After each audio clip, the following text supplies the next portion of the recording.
Hello mga kabibi! Una sa lahat, maraming salamat sa panonood ng unang MP2 video na pinost ko. Hindi ko in-expect na magkakaroon to ng maraming views but only after 2 weeks of posting, it got 38,000 views, 1,000 likes, and 381 comments. So sa inyong lahat, maraming salamat. Sobrang daming tanong dun sa comment section, I decided to create another video. So this time, magpo-focus tayo dun sa mga questions nila or frequently asked questions. In today's video, I will be sharing my thoughts around some questions on Pag-ibig membership, MP2 enrollment, deposits or paano maghulog, dividends, pati na rin sa withdrawal. If you're new here, welcome! My name is Rhea. I'm one half of the Lizada couple. I'm an accountant working in Makati and I share about my life and career in this vlog. Kung napanood mo na rin yung unang MP2 video at hindi ka pa nakasubscribe, so please take a moment to click that subscribe button para lagi ka ding updated for new contents in this channel. Bago ko simula ng vlog na ito, so shoutout muna sa lahat ng nag-comment. Maraming nag-iwan ng questions pero nakakatuwa ring makita na merong ilan sa inyo na dumaan lang sa comment section para magpasalamat.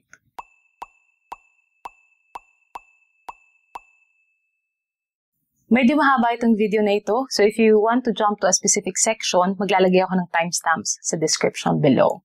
Without further ado, let's start answering questions about Pag-ibig savings. Umpisahan natin sa kung ano nga ba yung pinagkaiba ng P1 at MP2. So una sa lahat, so ikukurik ko lang sarili ko kasi doon sa unang video, nabanggit ko siya as MP1. So ang regular Pag-ibig savings ay tinatawag lamang na P1 kasi nga yung MP2 is modified Pag-ibig 2. Ayun. So, yun lang yung clarification. Pero, ayun nga. Anong pinagkaiba ng P1 at MP2? Ang P1, o Regular Pag-ibig, is a mandatory savings program sa mga empleyado sa Pilipinas. Ang minimum contribution dito, as of 2025, ay 200 per month. For employees, tinatapatan ito ng employers, kaya a total of 400 yung nakikredit sa P1 funds ng bawat empleyado. And I will include a screenshot from my virtual Pag-ibig account para makita yung 400 pesos na sinasabi ko. So, mandatory ito for the employees, pero pwede rin namang mag-join voluntarily yung mga hindi empleyado. Kaya nagjo-join yung iba dito kasi gusto nilang ma-avail yung services ni Pag-ibig sa future, so in terms of housing loan, multi-purpose loan, or kung gusto nila mag-invest sa MP2. With P1, 20 years yung maturity niya or a total of 240 monthly contributions. Only after 20 years, tsaka mo lang mawi-withdraw yung contributions mo sa P1, kasama na rin yung dividend na kinita nito. Ang MP2 naman, sabi nga natin doon sa previous video, is a voluntary investment program na pwedeng i-avail ng P1 members. Unlike P1, hindi required ang contribution sa MP2. Isa itong savings program kung saan pwede ka mag-deposit ng excess funds mo, basta kailangan na every transaction is at least 500 pesos. Isa pang kaibahan nito sa P1 is yung lock-in period or maturity na 5 years. Sabi nga kanina, 20 years ito sa P1 and then sa MP2, 5 years lang naman ito. So to summarize, ang key differences ng P1 at MP2 ay ang pagiging voluntary, ang lock-in period, pati na rin yung higher dividend rate. So all of these, i-discuss natin sa mga susunod na section. Now let's discuss yung mga questions about membership. With MP2, maraming nagtanong kung pwede ba dito ang hindi member ng Pag-ibig. So when enrolling for MP2, hindi po pwede na hindi ka member ng Pag-ibig. Unang requirement kasi sa MP2 is yung member ID number or MID. And makukuha mo lang ito pag member ka sa P1 or sa regular Pag-ibig. With this, hindi rin sapat na member ka lang sa Pag-ibig but kailangan isa kang active member. Active member meaning meron ka at least 1 month contribution in the last 6 months bago ka mag-enroll for MP2. It used to be 100 per month, but this year, 2025, in-increase nila ito to 200 pesos. Isa pang tanong ng karamihan is kung pwede ba ito sa senior citizen, pati na rin sa mga estudyante. So with this, i-discuss natin yung age limit ng MP2 program. With MP2, walang age limit, but kailangan na at least 18 years old yung magiging member, kasi yun din naman yung required sa Pag-ibig. So in terms of the question kung pwede yung student at senior citizen, pwede. So I'm assuming with 18 years old, at least college level na siguro to, no? With senior citizens naman, so meron lang requirement si Pag-ibig na dapat meron ka at least 24 months na contribution bago ka nag-retire. So yun nga, marami ring interested na magpa-member sa Pag-ibig only for the purpose na mag-create ng MP2 account. So kung di pa kayo member, so meron kayong dalawang ways kung paano makakuha ng P1 MIT. So yung una is yung pagpunta sa Pag-ibig branches. So any Pag-ibig branch, so kailangan nyo na i-prepare requirements, tapos mag-fill out kayo ng form. Or at this day and age, so marami na tayong pwede gawing online. So yun yung pinakamadaling way. So kung meron ka naman access sa internet, kailangan mo lang i-google or i-search yung Virtual Pag-ibig website, and then you can register and be a member of P1 gamit yung website na iyon. At least matatrack mo yung progress by checking your mobile number, kung nag-text na ba sila sa'yo ng status. And then once confirmed na yung Pag-ibig membership mo, you can start from there. I tried checking yung application process and medyo mahaba lang yung form na kailangan fill upan. Pero mas madali na rin yun kaysa pumunta ka sa branch and then magsulat ka with all of the details na required. And kung gusto mo talagang mag-create ng account sa MP2, madaling step na lang ito. Marami ring nagtanong dun sa previous video kung paano kung dati na daw silang member pero hindi na nila ito tinuloy na hulugan. So it's either pumunta na sila sa ibang bansa or nag-freelancing work na lang, so wala nang employer na nagde-deduct nun sa sahod nila to make their contributions. Sabi ko nga kanina, para makapag-create ka ng MP2 account, kailangan isa kang active member. So yung Pag-ibig number natin, same with TIN or SSS, isang number lang yan per person. So, kahit na hindi mo siya nahulugan, kailangan mo lang i-retrieve yung dati mong number and mag-start mag-contribute muli. To be an active member, sabi nila, kailangan mo lang mag-deposit ng at least 1 month na contribution in the last 6 months bago ka mag-apply for MP2. I suggest, so hanapin nyo muna yung P1 number nyo and then create a virtual Pag-ibig account. Once you've got a virtual Pag-ibig account, matatrack mo na dito both your contributions for P1 and MP2. And once na makita mo mag-reflect yung recent contribution mo sa P1, tsaka ka na lang mag-enroll sa MP2 para iwas din sa problema. Again, it's only 200 pesos. So sana madali na yung gawin kasi hindi ka naman mag-open ng MP2 kung wala kang at least 500, di ba? Isa pang tanong. So sabi nga, di ba, maghuhulog ka lang ng at least 1 month. Pero once na-open ng MP2 account mo, kailangan pa rin bang ituloy yung hulog monthly dun sa P1? Magkakaroon ba ng epekto sa MP2 account kung hindi mo na itutuloy na hulugan yung P1? Again, as I open this vlog, ang P1 is mandatory only for employees. So since voluntary member ka and nag-open ka lang ng P1 just to get an MP2 account, hindi na siya required hulugan once active na yung MP2 account mo. So, depende sa goals mo, pwede ka na mag-stop ulit maghulog sa P1. Unless sa future, gusto mo ulit mag-open ng panibagong MP2 account, then kailangan mo lang ulit gawin yung at least 1 month na contribution. Although, it's still highly suggested na ituloy-tuloy mo yung hulog sa P1, especially if yun yung sinabi ko kanina, gusto mo mag-avail ng housing loan sa future or ng multi-purpose loan, house improvement, ganyan. And yung contribution din naman sa P1 is nag-earn ng dividends. So, wala ka din namang lugi dun sa part na yon. Mas maliit lang siya ng konti compared sa MP2 dividends, but still, it's earning money for you na makukuha mo upon its maturity. On that note, gusto ko lang din i-share na si Jarel, my husband, is currently a voluntary Pag-ibig member. And what he does is he pays the 2,400 at once. So, I think noong January pa lang binayaran na niya yun for his contribution for 2025. So, instead na mag-iisip ka pa na hulugan siya monthly, plus meron nga siyang convenience fee online, di ba, kada hulog. So, ginagawa niya is isang bagsakan na lang para hindi na din niya iisipin for the rest of the year. I-add ko lang rin, baka merong ibang curious sa inyo kung required ba yung virtual Pag-ibig account when opening MP2. Creating a virtual Pag-ibig account is very voluntary. But I highly encourage everyone to create an account online para madali mo makita kung kamusta na ba yung status ng funds mo and kung nagre-reflect ba yung contributions mo sa fund regularly. Bukod doon, yun din yung way para makita mo kung how much yung dividends na nag-earn ng funds every year. Now let's proceed with MP2 enrollment. As I said earlier, so na-cover ko na ito dun sa unang MP2 video. So if you haven't seen it, pwede mo yung balikan mamaya. And I also include a link right here. Again, merong 4 na key requirements. Pag-ibig MID, valid ID, selfie with your ID, plus yung proof of income. With acceptable ID, so I'll include a link here kung ano yung nasa Pag-ibig website. And then, with proof of funds or source of income, meron ding list si Pag-ibig na available online. So include ko rin yung link dito.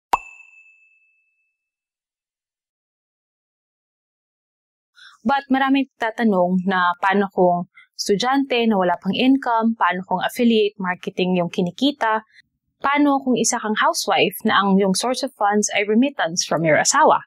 With all of these, I suggest na ang easiest way to create your MP2 account is through selecting savings or deposit as source of funds. If you're a student receiving allowance, sabihin na natin via GCash or cash, so siguro try to look for banks na walang maintaining balance para makapag-create ka ng bank account with them para magkaroon ka ng bank statement after a couple of months. With affiliate marketing, so I said na for sure, wini-withdraw mo naman yung funds towards a bank account. So yung bank account na yun na lang yung gamitin mo na proof of funds. Same thing with the remittance from your partners or spouse. I think mas okay kung pinapadala ito to your bank accounts. Although, kung remittance naman ito, like pinapadala via Western Union, other pera padala, baka pwede na rin naman na proof of remittance yung mga nare-receive nyo na confirmation from these merchants. And then with that, so i-select nyo na lang siguro yung other instead na savings or deposit. Although gusto ko pong i-highlight na hindi po ako affiliated sa Pag-ibig, so suggestions ko lamang naman po ito. Meron rin palang isang OFW na nagtanong na pwede daw kayang i-accept yung foreign bank accounts as a proof of income or source of funds. With that, wala akong nakitang source but it looks like hindi pwede. But if you're an OFW and na-try mo na ito, hope you can drop a comment in the comment section down below para reference na rin ng ibang manonood ng videos na ito. Maraming salamat! Speaking of OFW, so meron din mga nagsabi, pwede daw kayang ilagay as mobile number yung number nila overseas. So I told them that when applying for an MP2 account, meron namang drop-down doon for country code when you're putting in your mobile number. I guess what's important is that you've got a way to receive the OTP or the one-time password when you're making transactions sa Pag-ibig. Then lastly, on application, so meron pa rin nagtatanong about desired monthly savings. Tinatanong nila kung ano daw ba yung nilagay mo dito, yung dapat mong ihulog monthly. Pero hindi po. So, reference lang yan ni Pag-ibig. So, again, the minimum is 500 for every deposit and walang requirement to contribute monthly. Now, let's discuss deposits. First question is, ilang years ko ito dapat hulugan? Walang set requirements kung ilang months or ilang beses ka dapat maghulog sa MP2 because, again, it's a voluntary savings program. Ang kailangan mo lang tandaan is magmamature ito after 5 years from your initial deposit. So, ano nga bang ibig sabihin ng mature or maturity? Pwede mo itong isipin gaya ng sa time deposit. With MP2, nakalaki yung pera mo sa Pag-ibig for 5 years from your first deposit. After 5 years, doon palang magmamature yung account mo, meaning doon mo palang pwedeng i-withdraw yung total contributions na dineposit mo, pati na rin yung dividends na kinita nito.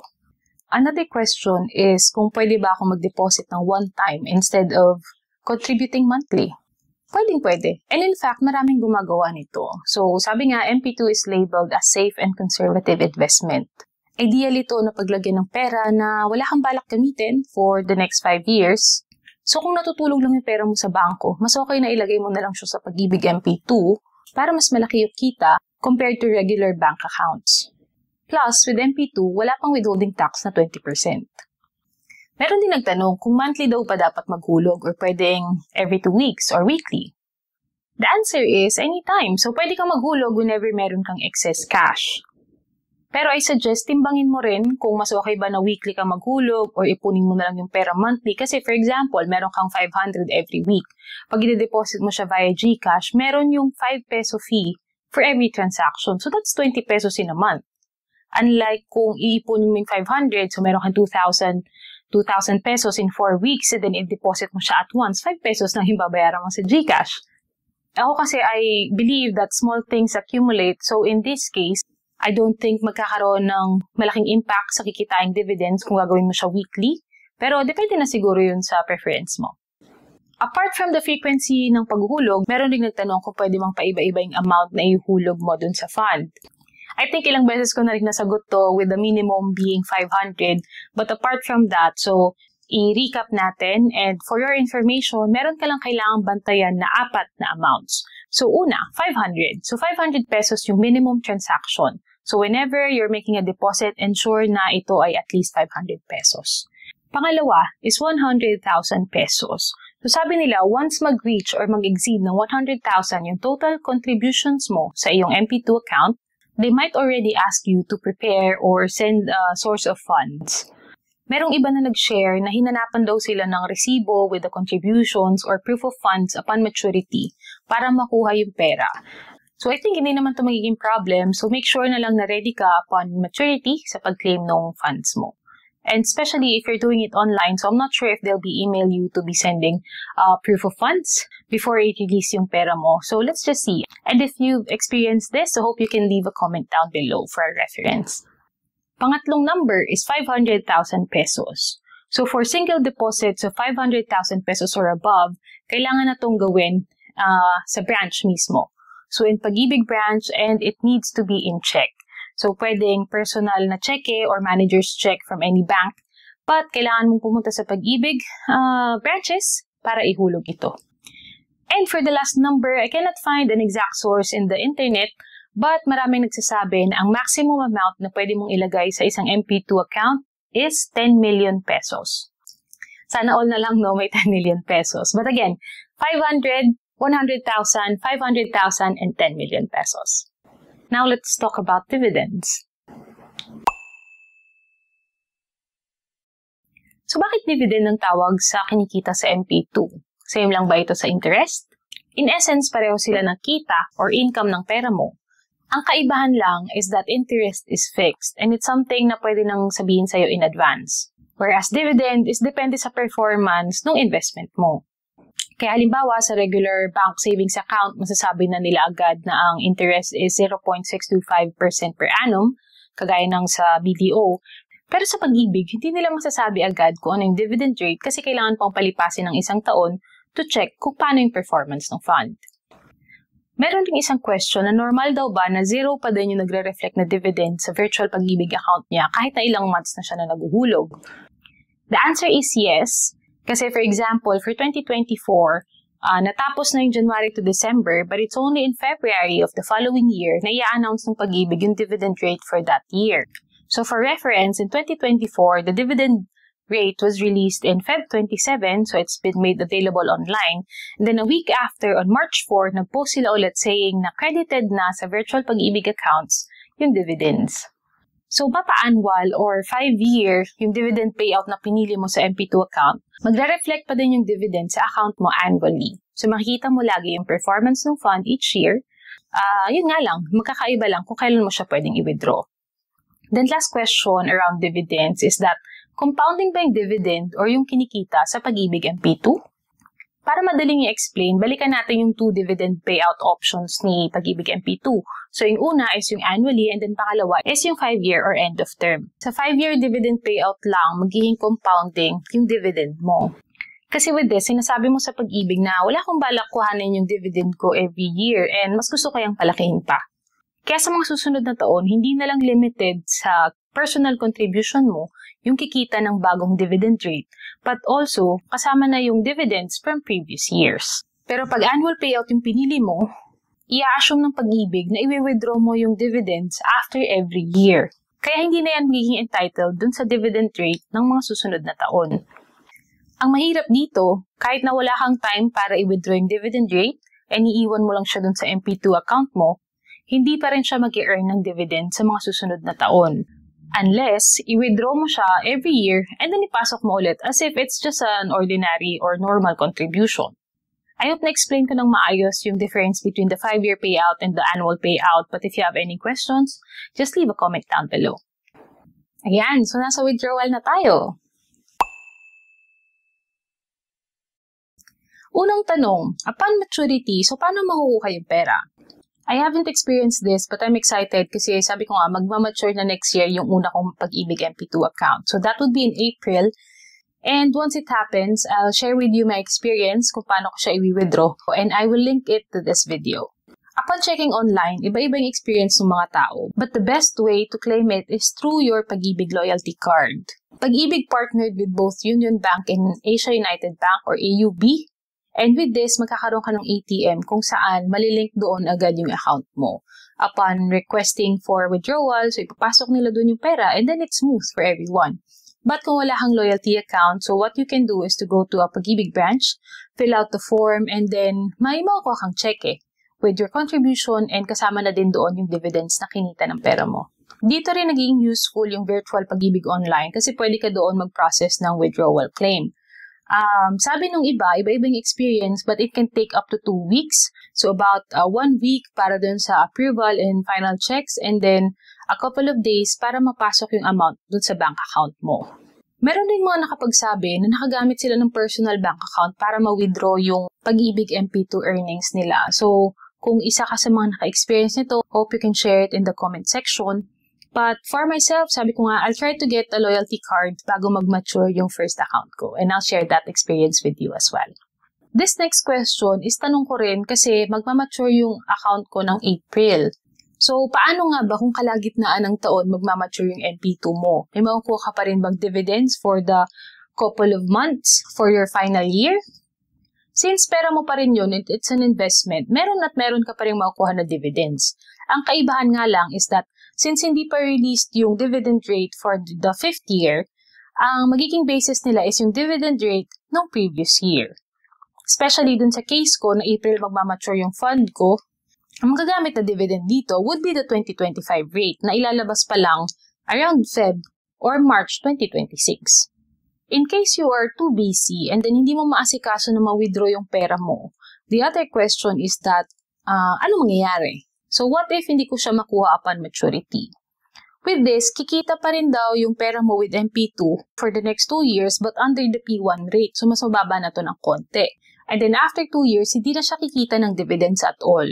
So, just make it a point to check kung kailan magmamature yung MP2 savings mo kasi upon checking online, hindi daw nagbibigay ng notification si Pag-ibig na may magmamature ka na account. So, it's your responsibility to know kailan magmamature yung MP2 accounts mo at kailan mo accomplish yung claim for withdrawal. If ever gusto mo na tuloy-tuloy lumago yung pera mo, so I suggest you withdraw the funds and then create a new MP2 account. Then ipasok mo doon kung magkano man yung mawi-withdraw mo from your previous account. Isa pang tanong is that sa sobrang haba ng 5 years, hindi mo rin talaga masasabi kung hindi mo ba kakailanganin yung pera.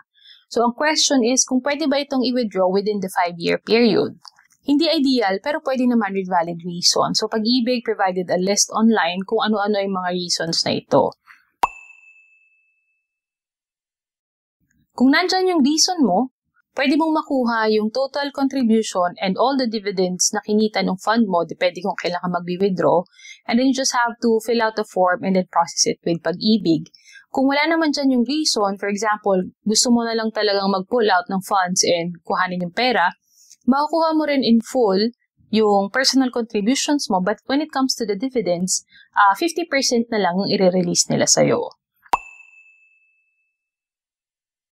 The other 50% will be pre-termination charge or penalty kasi nga, when you signed up for Pag-ibig, alam mo na dapat na 5-year talaga sana yung maturity nito. In cases where nakaset up as annual payout yung dividends mo and may na-withdraw ka ng dividends in the past year, ibabawas nila yung 50% noon dun sa personal contributions mo upon releasing your check. Then mag-add na lang din ako ng ibang questions outside dun sa mga napag-usapan natin kanina. So yung una is how you can monitor your P1 and MP2 savings accounts. So again, it's through creating an account through virtual Pag-ibig website. So with that, pwede mo siyang i-monitor via website or via mobile app.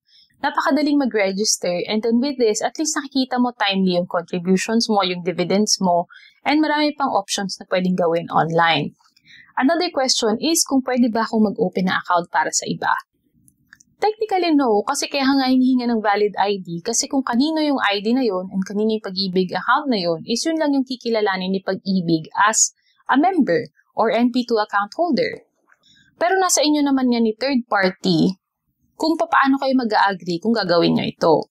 So, doble ingat na lang din. And actually, the risk is on the third party side kasi kung ikaw man ito, hindi mo kontrolado yung pondo mo. So, hindi mo sure kung baka i-withdraw na pala siya ni Pag-ibig member without your knowledge. Kasi siya naman talaga yung kikilalanin ni Pag-ibig na account holder ng MP2 kahit ikaw pa mismo yung nabuhulog. Creating an account with Pag-ibig is very easy. And yun nga, mag-shell out ka lang ng at least 200 pesos para maging active yung Pag-ibig or P1 account mo. So, I suggest na gawin mo na lang din yon. For the last question, so pwede ba dyan ng multiple accounts? The answer is yes. So, with MP2, pwede kang magkaroon ng 5 active accounts at any point in time. Ginagawa ito ng iba para ma-manage yung maturity period na 5 years. Ang tawag dito ay laddering kasi bawat taon magbubukas ka ng bagong MP2 account and 5 years after that, sunod-sunod na rin na magmamature yung MP2 accounts mo. Or pwede rin naman na magbukas ka ng sunod-sunod but then it's for a different purpose.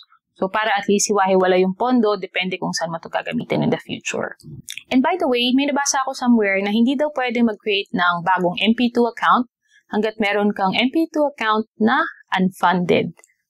So kahit matagal ka na nag-open pero hindi ka pa nakapag-deposit, magiging active pa rin yung unfunded MP2 account mo from your first deposit. Masyado nang mahaba pero kung umabot ka dito, maraming salamat! If dati ka nang may MP2 account and you would like to share your experience, please feel free to leave a comment down below. The answers that I shared here are based on my experience and research, so if meron mang mali or outdated, I will include a disclaimer on the description or the comment section down below. If you still have any other questions after watching this video, please leave a comment, and same with the other video, I'll try to respond as much as I can. Congratulations sa ating lahat sa paghanap ng paraan kung paano gumanda ang ating mga buhay sa pamamagitan ng paglaban ng patas. Muli, maraming salamat sa panonood today. If you learned something new, please click the like button and also subscribe to this channel. Please click the notification bell na rin para updated ka sa kung ano man yung latest. Again, this is Rhea. Hanggang dito na lang and hope to see you in the next one. Bye mga kabibi!